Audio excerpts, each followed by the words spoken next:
Good morning, All Saints. It's Thursday morning, the 22nd of October. It's the end of my YouTube week, anyways.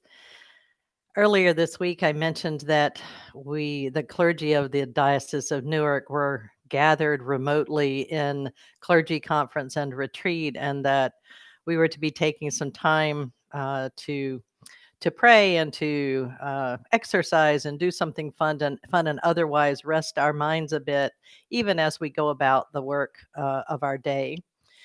Yesterday, we had a gathering of all of the clergy with a video conversation with the five Black women diocesan bishops in the Episcopal Church. Now, that might not sound like a whole lot, but up until 2016, there was not a Black woman who had been elected as the head of a diocese. We had had Black women bishops who were suffragans, which is an assistant bishop.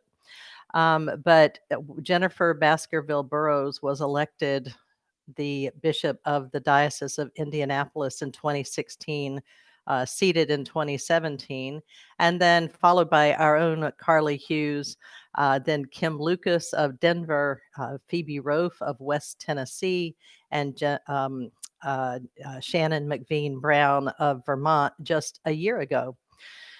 So it was wonderful to see such brilliant, smart, capable, competent women talking with great passion about their love of God and their love of the church. And I'm very grateful to our Bishop Carly Hughes for bringing her sister bishops together for that conversation.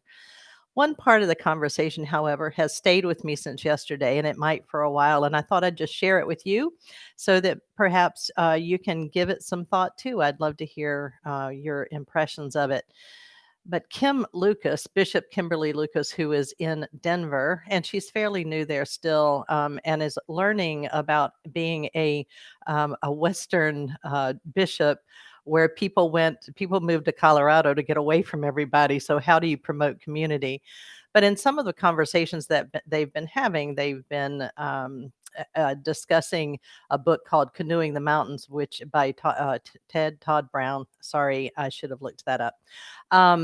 Which talks about how in the Lewis and Clark expeditions, doing it the way in a straight line or the way they thought they were going to do it didn't work. They had to adapt and change depending on terrain and circumstances. And yes, acknowledging that they were also going through territory that already belonged to the indigenous populations there.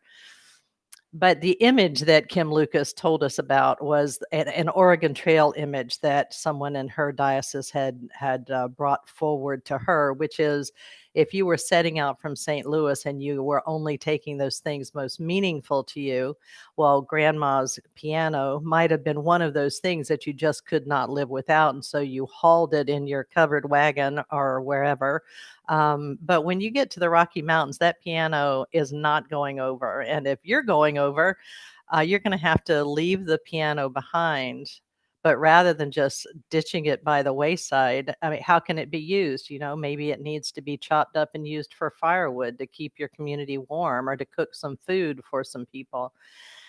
And what this image brings to me is two things actually. What are we trying to hold on to as a church, as a congregation, that is not going to get us over this mountain, whether it's COVID, whether it's decline in church population and giving, whether it's decline in engagement or an increase in the number of nuns, of those who have no religious preference.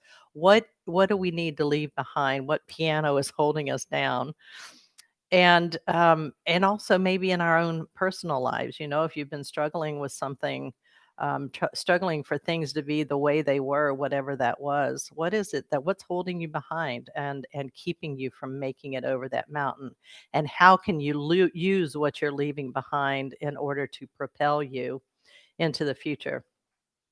So I think these are interesting thoughts, mental exercises, and topics of discussion that I will probably be talking about in the weeks ahead, particularly as we try to continue to determine who are we as a community when we're not gathered as a community for however long that goes. And are we just waiting until we can see each other in person before we feel like church? And is that really what church is? So those are my thoughts for a Thursday morning. I know it's a lot. I hope that your week has gone well. I hope that the weekend ahead is peaceful, restful, joyful, that you spend it with those you love. And I will be praying for all of you in the days ahead.